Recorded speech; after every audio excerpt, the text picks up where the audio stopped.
So hello everyone, civil सेवा मार्गदर्शन में आपका स्वागत है। चाणक्य बैच में हम लोग जो लास्ट क्लास किए थे उसमें आर्टिकल 13 क्लॉज 1 यानी डॉक्ट्रिन ऑफ एक्लिप्स वाला पार्ट तक कवर हुआ था। आज हम लोग आर्टिकल 13 के जो बाकी क्लॉजेज हैं उनको कवर करेंगे और इसमें दो इंपॉर्टेंट डायमेंशन कवर होगा। सबसे पहला डॉक्ट्रिन ऑफ सेवरेबिलिटी।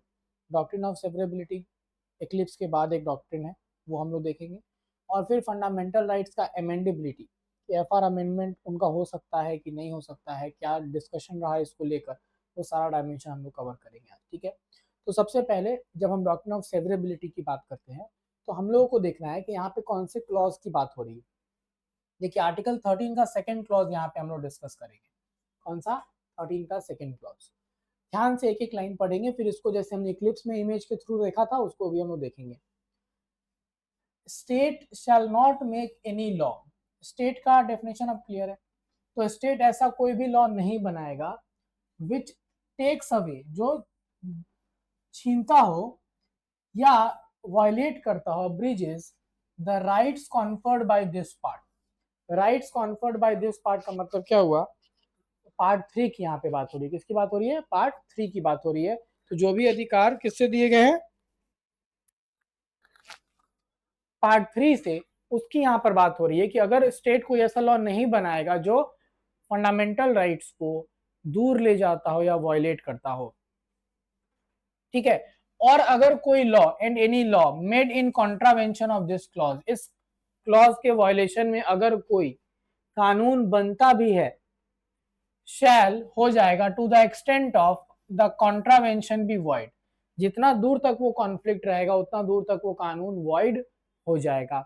अब एक बात बताइए, स्टेट जो है वो लॉ बनाना कब शुरू करेगा?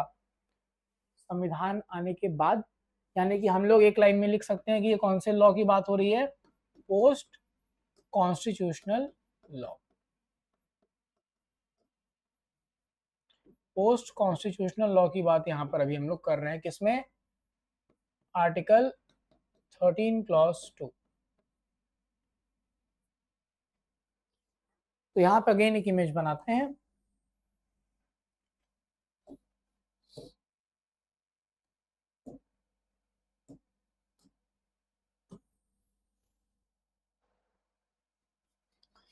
अब संविधान के बाद का कोई कानून उठाते हैं, तो मान लीजिए हम एग्जांपल लिए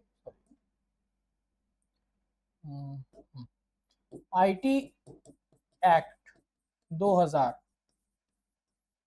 ठीक है। और आईटी एक्ट का एक सेक्शन हुआ करता था, सेक्शन 66A, ठीक है। इधर साइड हमारा फंडामेंटल राइट्स है और सेक्शन 66 से वायलेट करता था आर्टिकल 19(1)A यानी freedom of speech and expression. देखिए 66A में क्या था कि अगर कोई भी इंसान इंटरनेट के माध्यम से, यानी कि सोशल मीडिया वगैरह पर अगर क्या करता है, कुछ भी ऐसा पब्लिश करता है, कुछ भी ऐसा पोस्ट करता है जिससे कि law and order situation violate हो सकता है, तो उस केस में क्या होता था, उसको पुलिस अरेस्ट कर सकती थी, ठीक है। अब हुआ क्या, महाराष्ट्र में बाला साहेब ठाकरे की डेथ हुई और पूरा महाराष्ट्र 3 दिन के लिए बंद कर दिया गया। अब बंद कर दिया गया तो कहीं ना कहीं इसको लेकर कुछ लोगों में ऐसा असंतोष था कि नहीं, इतना कुछ बड़ा बात नहीं था कि आप 3 दिन तक पूरा स्टेट को बंद कर दिए। तो एक लड़की ने अपने फेसबुक पे पोस्ट किया कि इतना कोई बड़ा लॉस नहीं था कि आप क्या कर दिए हैं, 3 दिन तक के लिए पूरा का पूरा जो है वो बंद कर दिए हैं किसको? राज्य को। और Mumbai is our financial capital. एक लड़की ने सपोर्ट में इसके कमेंट किया और फिर इसको शेयर कर दिया ना।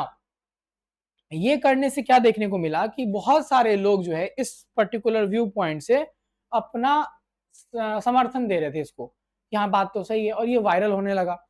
वायरल होने के कारण ये किसका सेंटिमेंट्स को हर्ट करने लगा? शिवसेना के। अब उन्होंने कंप्लेन फाइल किया कि यहाँ पे अब लॉ एंड ऑर्डर सिचुएशन खराब हो रहा है, क्योंकि जो कार्यकर्ता है वो वायलेंस की ओर रुख ले सकते हैं। तो इस बेसिस पे दोनों लड़की को अरेस्ट कर दिया गया। अब ये क्या करना है, ये 19(1)A के ऊपर क्यों रिस्ट्रिक्शन लगा रहा है या वायलेट कर रहा है? क्योंकि आप चांसेस हैं, कोर्ट ने यही कहा। तो ये मामला कोर्ट में गया तो कोर्ट ने क्या किया, श्रेया सिंघल केस का नाम है, और श्रेया सिंघल केस में कोर्ट ने कहा कि section 66A is void.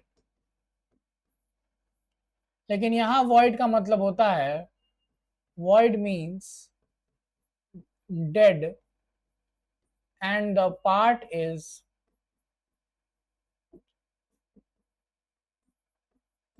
severed off permanently. severed off permanently का मतलब हुआ कि ये इफ सेवरेबल, यहां पे हम लिखते हैं फिर आपको समझाते हैं इफ सेवरेबल। देखिए इसीलिए इस डॉक्ट्रिन का नाम रखा गया है डॉक्ट्रिन ऑफ सेवरेबिलिटी। क्या नाम है? Doctrine of severability.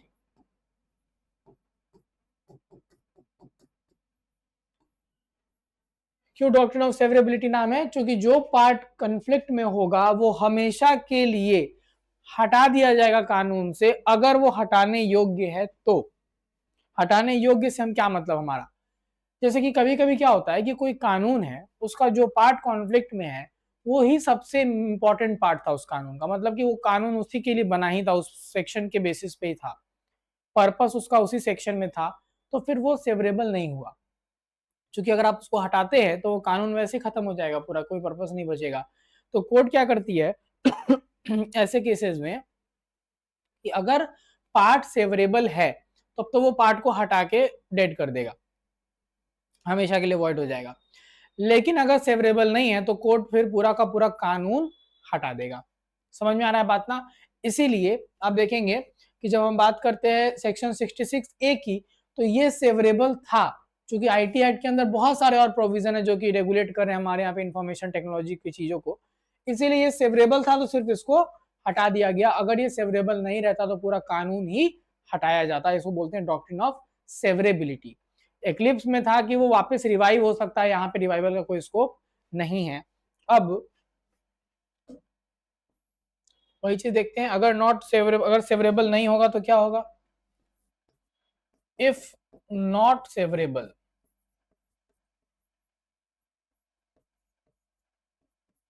Court will struck down entire law, court will struck down entire law। ठीक है, तो ये आपको हुआ डॉक्ट्रिन ऑफ सेवरेबिलिटी का मतलब। और जब हम बात करते हैं इस पर्टिकुलर कॉन्सेप्ट की, तो implicitly it provides the tool of judicial review। तो हमारे यहाँ जुडिशियल रिव्यू जो है वो इम्प्लिसिटली है, बहुत आर्टिकल्स के अंदर मेंशन, कहीं भी अलग से ये लिखा हुआ नहीं है।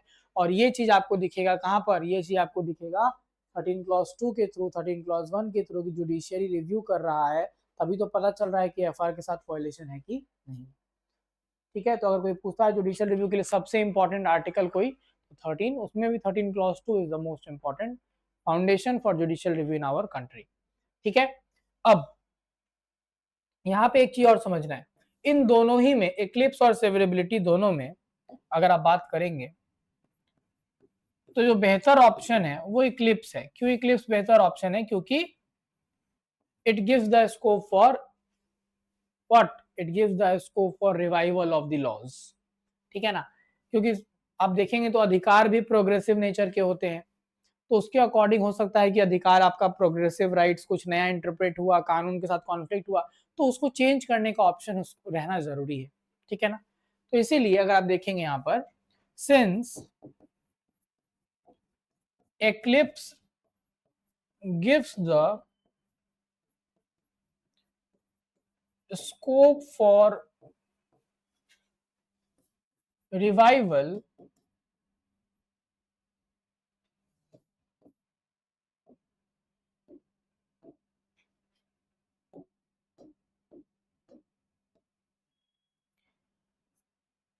in Ambika Mills case, Supreme Court ruled that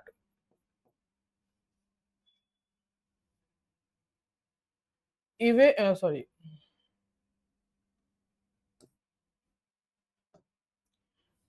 either of the two, either of the two could be applied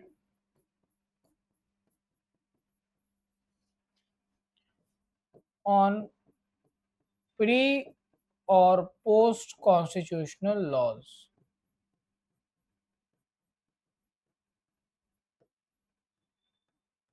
ठीक है, तो दोनों में से कोई भी प्री या पोस्ट कॉन्स्टिट्यूशनल लॉ पे अप्लाई किया जा सकता है, ये सुप्रीम कोर्ट ने एक फ्रीडम या फ्लेक्सिबिलिटी दे दिया अंबिका मिल्स केस के अंदर। ठीक है, तो ये हमारा था डॉक्ट्रिन ऑफ सेवरेबिलिटी। कोई दिक्कत यहाँ तक? चलिए, इसको आप लोग रोक रोक के आराम से लिख लीजिएगा। बाकी कुछ सेंटेंस वाला पार्ट इसमें बहुत जरूरी नहीं, अगर आप खुद से सेंटेंस बना ले तो बहुत बेहतर, ऐसे अगर एग्जाम में दिखाएंगे तो और अच्छा होगा, ये कोई दिक्कत नहीं इसमें। चलिए, अब आते हैं हम लोग 13 के बाकी जो क्लॉजेस बच रहे हैं उसके डिस्कशन पे। देखिए 13 क्लॉज 3 जो है वो क्यों जरूरी है, समझिएगा ध्यान से। 13 क्लॉज 3 इसलिए जरूरी है क्योंकि यहाँ पर ये जो लॉ वर्ड है, ठीक है, इसको एक बार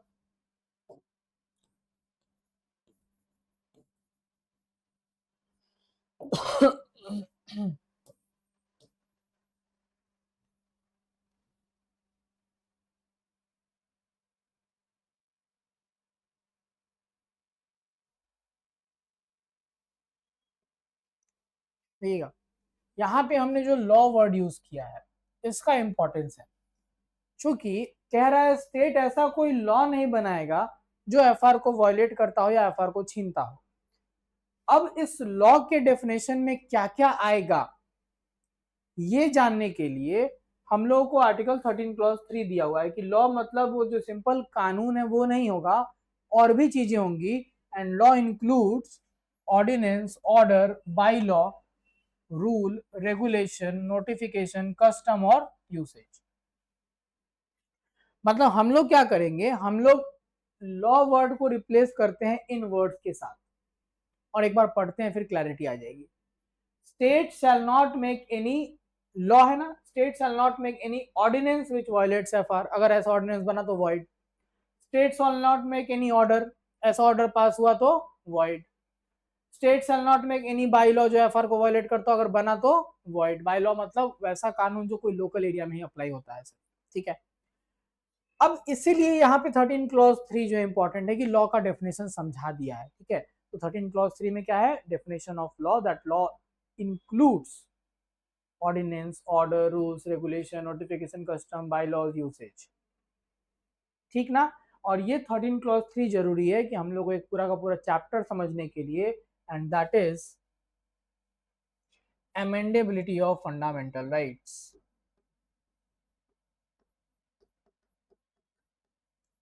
amendability of fundamental rights.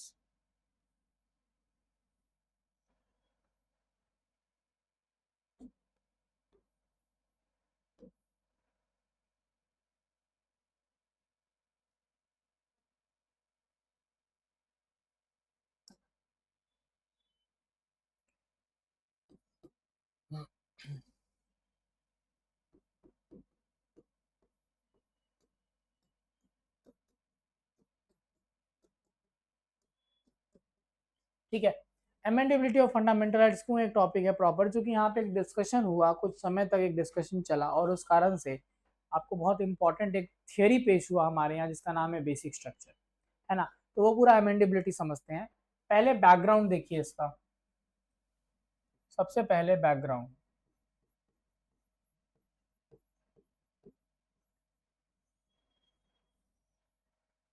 Background की अगर हम लोग बात करेंगे तो यहाँ पर आपको क्या समझना है कि जो डिस्प्यूट है वो किसके रिगार्डिंग है, क्वेश्चन क्या था यहाँ पे, what was the question.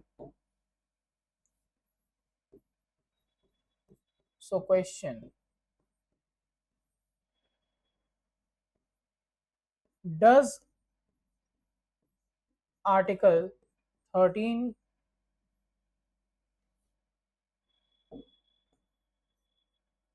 does article 13 applies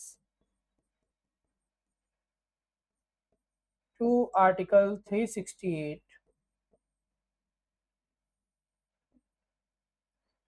या इसको सिंपल वर्ड्स में अगर लिखे, वेदर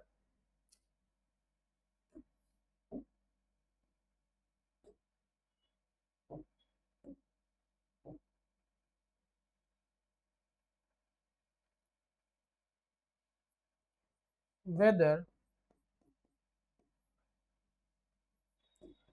Article 13 Clause 2 नहीं, whether law under Article 13 includes Constitutional Amendment Act.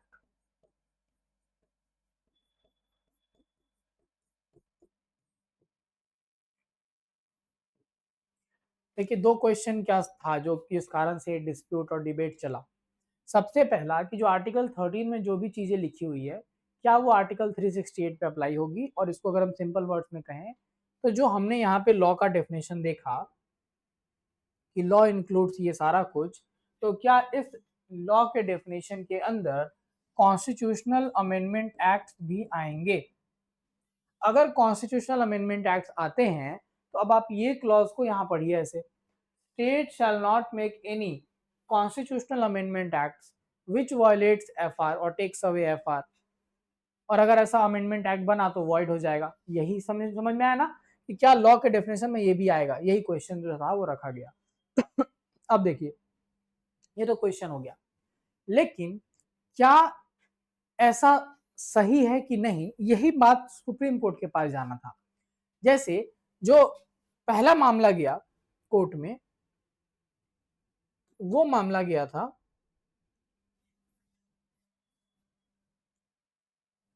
सबसे पहला फर्स्ट कॉन्स्टिट्यूशनल अमेंडमेंट एक्ट हुआ, जो क्या किया, एक्सेप्शन ऐड किया, एक्सेप्शंस वेयर एडेड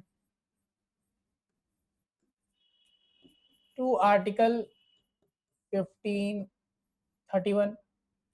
अब एक्सेप्शन ऐड करने का मतलब कि हमने कहा कि हम सोशली एजुकेशनली बैकवर्ड क्लास के लिए स्पेशल प्रोविजन बना सकते हैं, तो ये कास्ट के बेसिस पे भेदभाव तो हुआ ना, तो 15 का एक्सेप्शन हुआ। 31 यानी राइट टू प्रॉपर्टी का एक्सेप्शन ऐड किया गया 9 शेड्यूल ऐड करके, तो ये फंडामेंटल राइट्स को तो छीनना हुआ फर्स्ट अमेंडमेंट एक्ट से। अगर ये जो आर्ग्यूमेंट है, ये आर्ग्यूमेंट अगर सही माना जाएगा तो ऐसा नहीं कर सकते, इसीलिए मामला गया कहां पर, चैलेंज हुआ, the matter was challenge in Shankari Prasad case,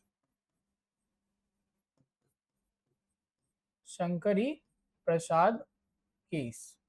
ठीक है, अब शंकरी प्रसाद केस जो है 1951, इसमें ये मामला चैलेंज हुआ।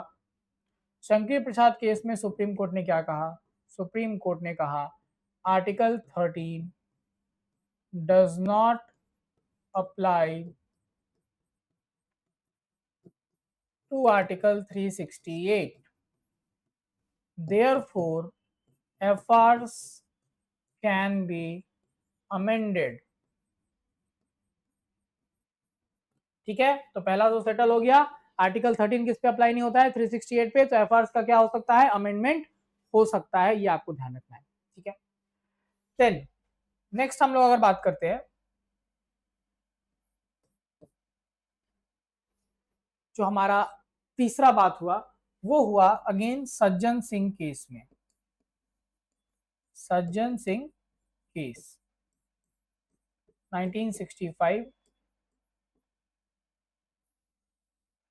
फिर से यही क्वेश्चन गया था, सुप्रीम कोर्ट ने फिर से क्या कहा, article 13 does not apply to article 368, FRs can be amended।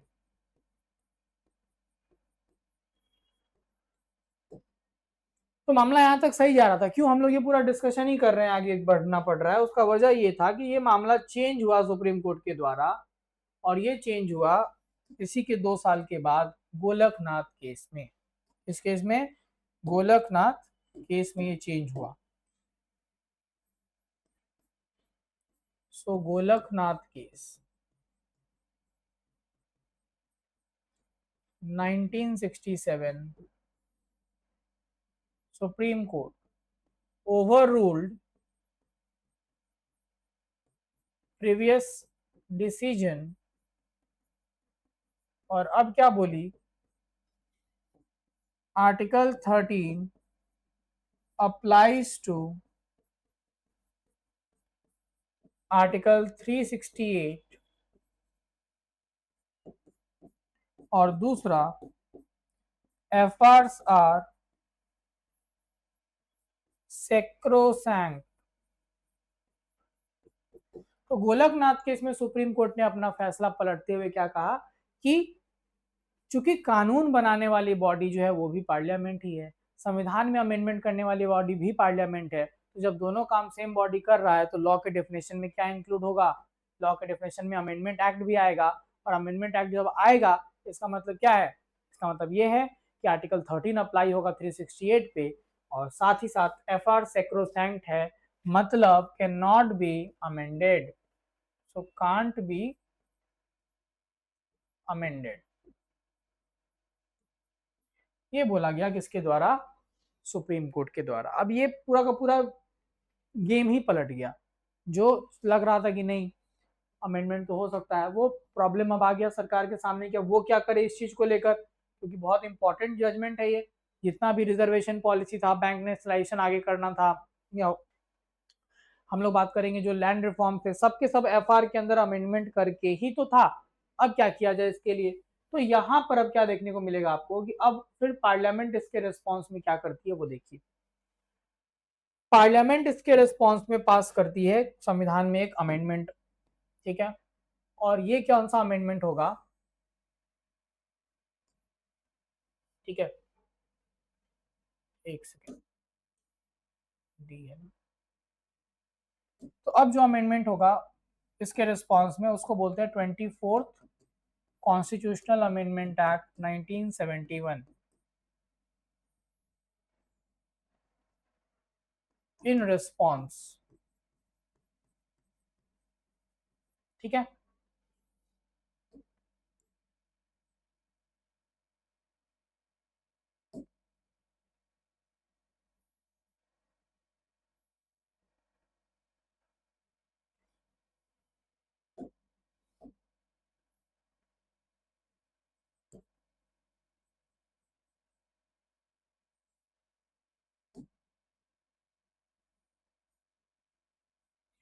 ठीक है, तो इसके रिस्पॉन्स में 24th अमेंडमेंट एक्ट पास किया गया 1971 का, और इसने क्या किया, दो बदलाव, आर्टिकल 13 में फोर्थ क्लॉज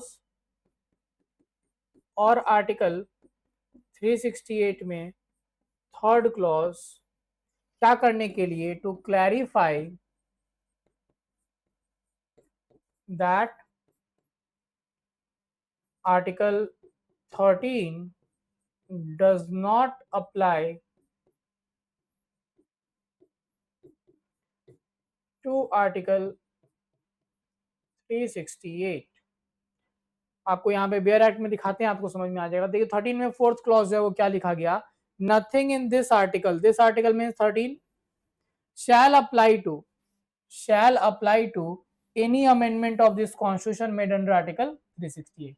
तो यही चीज 368 के अंदर भी तीसरा क्लॉज ऐड करके लिख दिया गया कि कुछ भी आर्टिकल 13 वाला 368 पे अप्लाई नहीं होगा, ठीक है। ये क्यों हुआ, ताकि क्या हो सके, so that FRs could be amended, FRs could be amended, ठीक है।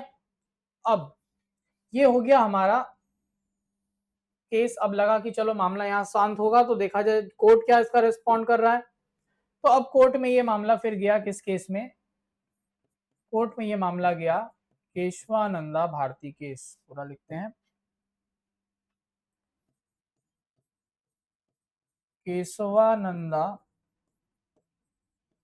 भारती केस और ये डिसाइड हुआ था, उसका डेट भी इंपॉर्टेंट है, 24 अप्रैल 1973,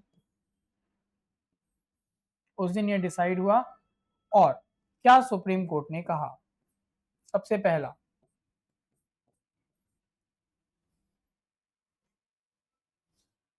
24th constitutional amendment act is valid. दूसरा, article 13 does not apply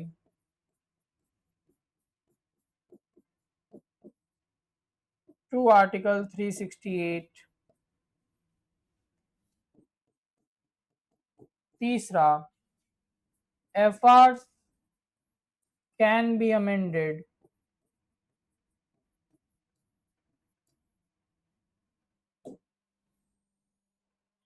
FRs can be amended. चौथा, however, the basic structure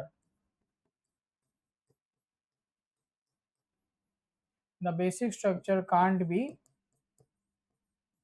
amended. Basic structure can't be amended जो एफआर के अंदर होगा, हालांकि दिस वाज नॉट डिफाइंड। तो इसी में बेसिक स्ट्रक्चर डॉक्ट्रिन आया कि कुछ ऐसा इंपॉर्टेंट एसेंशियल एलिमेंट है संविधान का जो किसी का कभी भी कंडीशन में चेंज नहीं हो सकता या अमेंड नहीं हो सकता, ये ध्यान देना आपको, ठीक है। तो इसीलिए अगर हम बात करेंगे तो बेसिक स्ट्रक्चर डॉक्ट्रिन के बारे में आया कि ये कभी भी अमेंड नहीं हो सकता है, ठीक है ना। ये जो हमारा डायमेंशन था, ये सुप्रीम कोर्ट ने केशवानंदा भारती केस में कहा, बट हमारे लिए अभी इस वाले टॉपिक में क्या निकालना है, एफआर्स कैन बी अमेंडेड, ठीक है। ये वाला पार्ट समझ में, एफआर्स कैन बी अमेंडेड। अब ये मामला यहीं पे सॉल्व हो जाना चाहिए था ना, लेकिन यहाँ पे नहीं हुआ। क्यों नहीं हुआ यहाँ पे सॉल्व? बिकॉज सरकार ने इसके रिस्पॉन्स में फिर कुछ एक्ट किया, और सरकार का जो रिस्पॉन्स हम लोग को उसको भी देखना है। तो सरकार ने इसके रिस्पॉन्स में क्या किया उसको समझते हैं, ठीक है। ये हमारा हुआ जजमेंट। सरकार ने इसके रिस्पॉन्स में इंट्रोड्यूस किया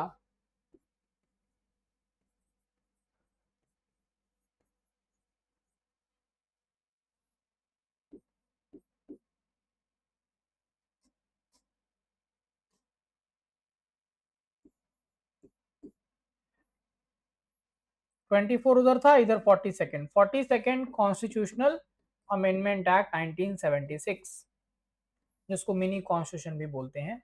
ये अमेंडमेंट एक्ट पास किया गया सरकार की तरफ से, 42nd कॉन्स्टिट्यूशनल अमेंडमेंट एक्ट। अब इसने किस तरह से जो रिस्ट्रिक्शन लगा बेसिक स्ट्रक्चर वाला, उसको कंट्रोल करने के लिए क्या किया? तो देखिए, ये दो क्लॉज इसमें ऐड हुए थे 368 के अंदर। आर्टिकल 368 क्लॉज 4 और आर्टिकल 368 क्लॉज 5, ठीक है। दो क्लॉज ऐड हुए, 368 क्लॉज 4 और 368 क्लॉज 5। ये दोनों का पर्पस क्या था उसको समझते हैं एक बार। 368 क्लॉज 4 ने क्या कहा? No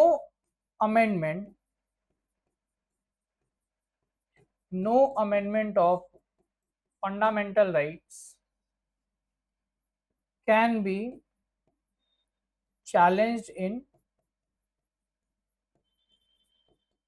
court, can be challenged in court। इसका मतलब क्या हुआ? No judicial review, no judicial review. और 368 क्लॉज 5 से बेसिक स्ट्रक्चर को नलीफाई करने का कोशिश किया गया, और इसमें क्या लिखा गया? No limitation on the power of parliament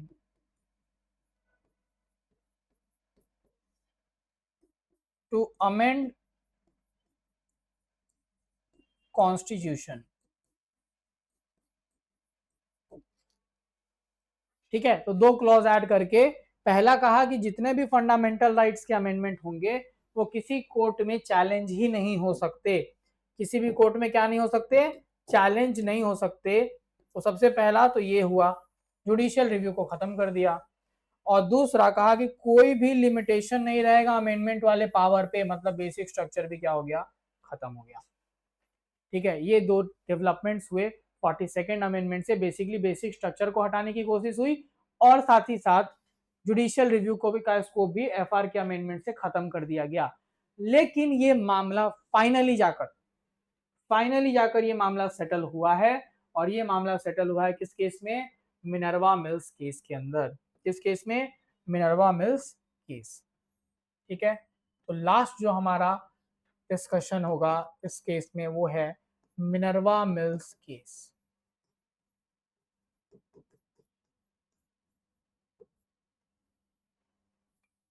so Minerva Mills case में finally the matter has been settled. Supreme court declared both 368 clause 4 and 5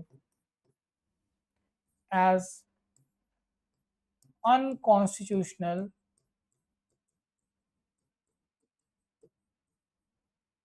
and reaffirmed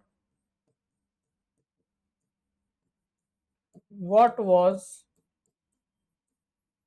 held in Kesavananda Bharati case. तो हम लोग कंक्लूजन क्या निकाल सकते हैं अभी के समय का, what is the current position.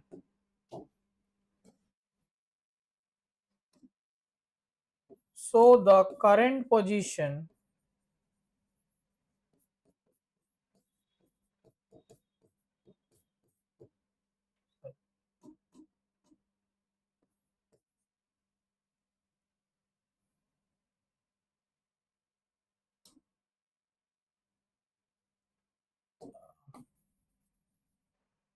तो करंट पोजीशन हमारा क्या है, parliament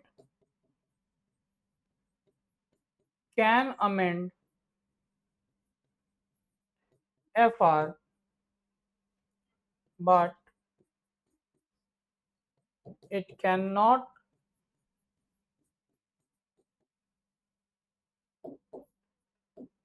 amend the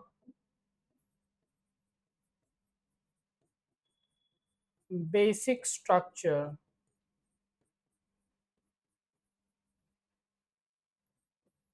contained in it। जैसे हम एग्जांपल आपको देते हैं, for example article 14 rule of law. Rule of law क्या है, बेसिक स्ट्रक्चर का पार्ट है, ये कभी भी अमेंड नहीं हो सकता। तो ये पूरा का पूरा जो है वो डिस्कशन है। और अगर हम इस पे आपको एक क्वेश्चन लिख के दे, जो क्वेश्चन आपको एग्जाम में आएगा अगर इस डिस्कशन के बेसिस पे, तो वो क्वेश्चन ये है,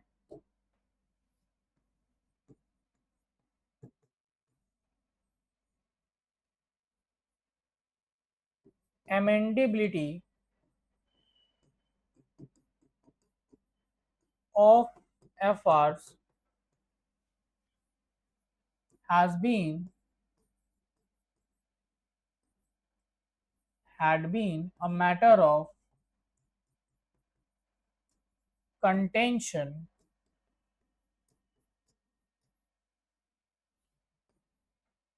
between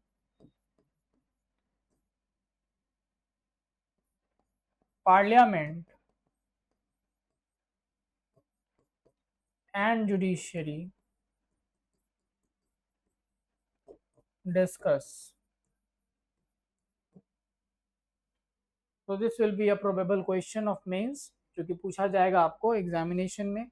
और उसी का डिस्कशन हमने यहाँ पे किया। आपको स्टार्ट करना है कि जो ये कंटेंशन है वो कंटेंशन किस जगह से शुरू होगा, किस कारण से। तो वो कंटेंशन शुरू होगा किस कारण से, कि आखिरकार ये आर्टिकल 13 जो है वो 368 पे अप्लाई होगा कि नहीं, लॉ के डेफिनेशन में अमेंडमेंट एक्ट आएगा कि नहीं, ये पूरा का पूरा डिस्कशन का एजेंडा होगा। ठीक है, तो ये हमारा आपका डिस्कशन था आर्टिकल 13 कंप्लीट। नेक्स्ट क्लासेस के थ्रू हम लोग आर्टिकल 14 को यानी फंडामेंटल राइट्स का डिस्कशन, तो इक्वालिटी बिफोर लॉ से शुरू होगा, equal protection of laws, reasonable classification, ये सारा पार्ट हम लोग कवर करेंगे। ठीक है। दिवाली के 2 दिन बाद क्लासेस ऑनलाइन वाली रिज्यूम हो जाएगी, ठीक है ना। 22 तारीख, तो 22 को, 23 को, 24 को, 25 को, 3-4 दिन और लेक्चर हम लोग लेंगे, थोड़ा आगे पहुंच जाएंगे। ऑफलाइन वालों से भी हम लोग आगे निकल जाएंगे, अभी एक क्लास पीछे चल रहे हैं ऑफलाइन वालों से। आप ऑफलाइन वालों से क्लास लेट स्टार्ट भी किए थे, तो हम लोग उससे आगे निकल जाएंगे, ठीक है। दिवाली और छठ के ब्रेक में आज कल और 21 तारीख तक अभी आप लोग छुट्टी एंजॉय कीजिए। 22 से लेक्चर फिर आपको रिकॉर्ड करके, मतलब 22 को लाइव भी आएंगे, उस दिन हम लोग रिकॉर्ड करेंगे, ठीक है। चलिए, थैंक यू।